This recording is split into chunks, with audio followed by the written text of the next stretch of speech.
Good evening, everyone. It's good to be with y'all tonight. I'm up here at the food court, getting a little bit of food. Got me a little blizzard.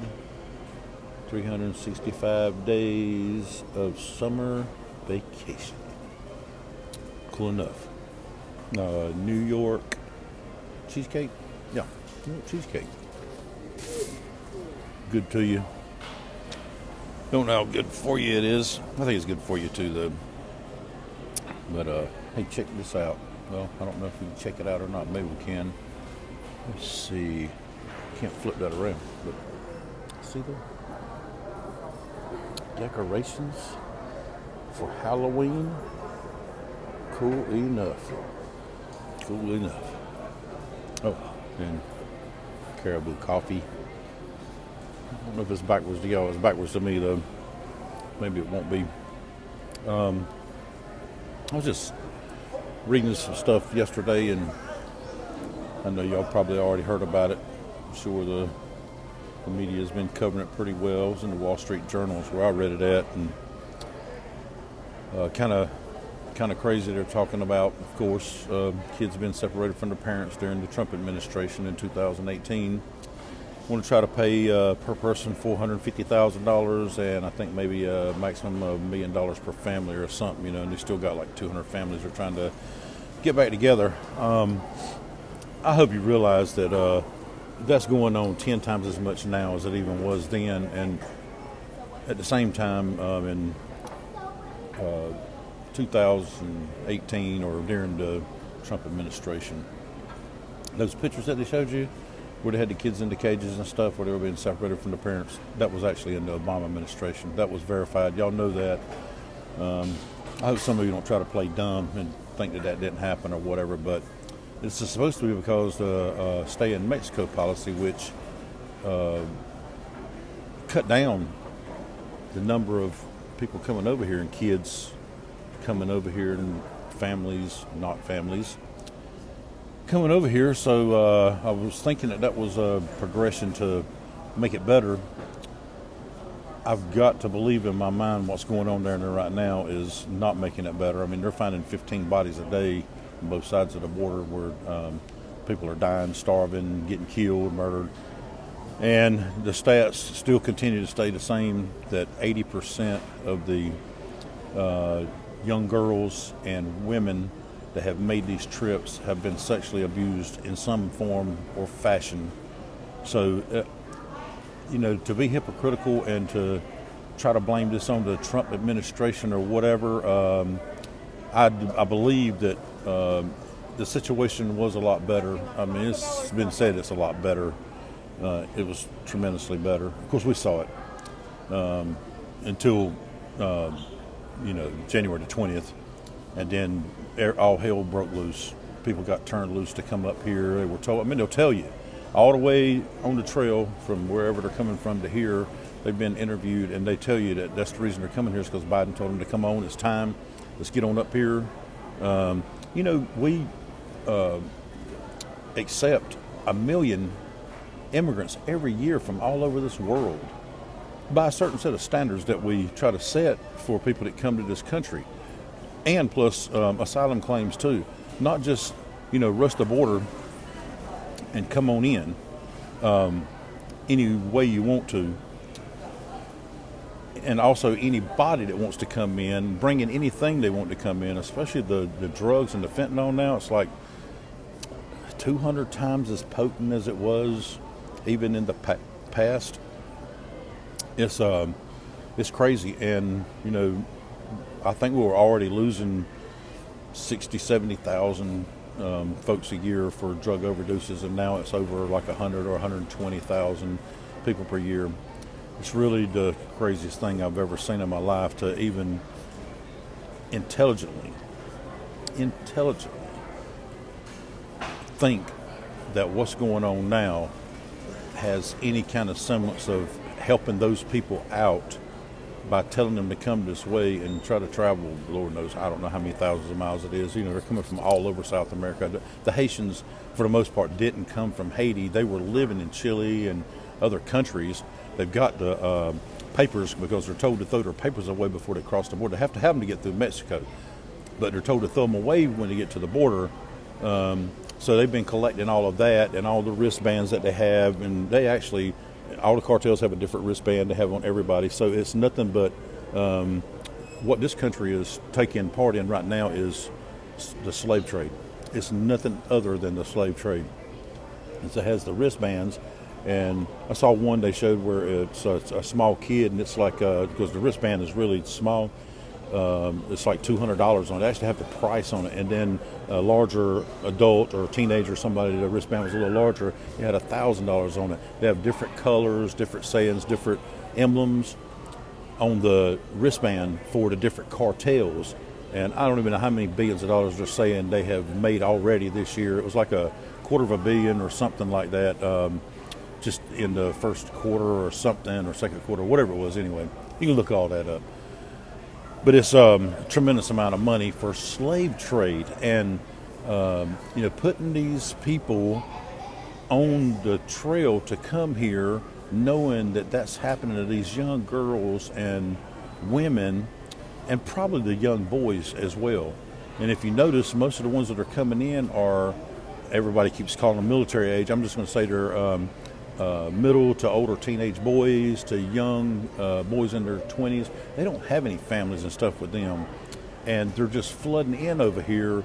I really don't know what other countries have to say about all the males disappearing out of the population and the women left to fend for their own. And these people, they've been interviewed and they've been asked. They do not care, and they say it up front, how it affects the communities and stuff that they're going to. And most of them will tell you they've already picked out all the states they're going to. They know where they're going to, and all they got to do is say the word, and they get put on a bus or a plane or whatever, and they're flying them all over this country. So they're ending up everywhere. We have no clue who they are. I mean, there's a whole lot to it. The picture is so broad, it's unreal.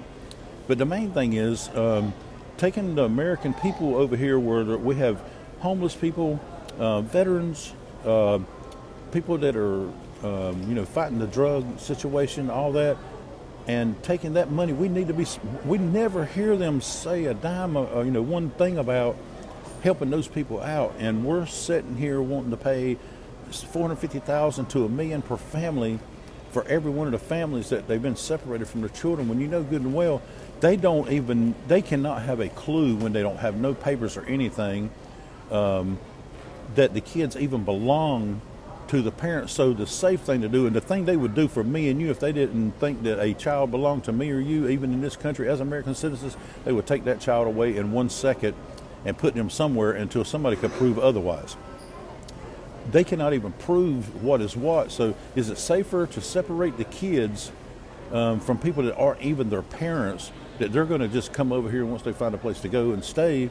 They're going to go over here and they're just going to turn the kids loose. Or I don't know what they'll do with it. I really don't know what they'll do with them, because if it's not their kid and they took it through the border to get here and to get their asylum claim, because I know for the most part they try to keep families together, and they're trying to let them come in. They've always kind of done that unless they have no evidence that the kids belong to them, or the fact that some of the kids have been recycled.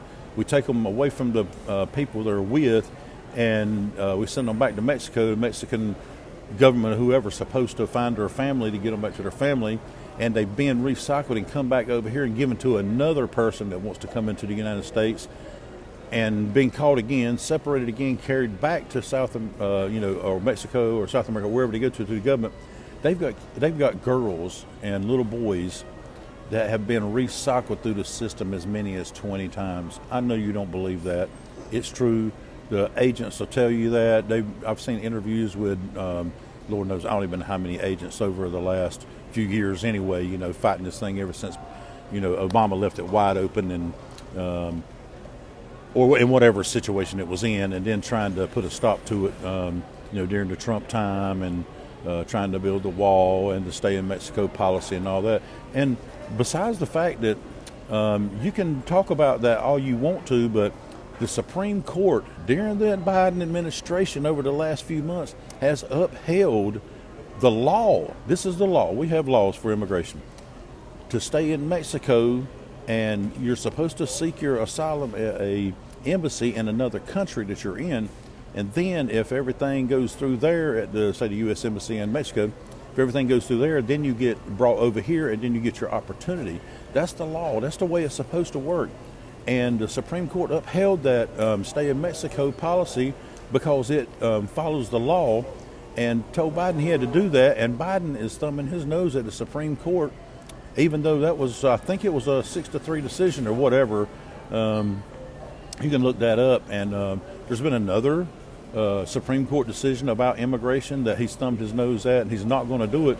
He just does not intend to, he's got all the power. Of course, that would suggest that he was actually in charge, but he can't be thinking about all this stuff himself, not all the things that are going on. He's got other people doing that, of course, but that is what's going on.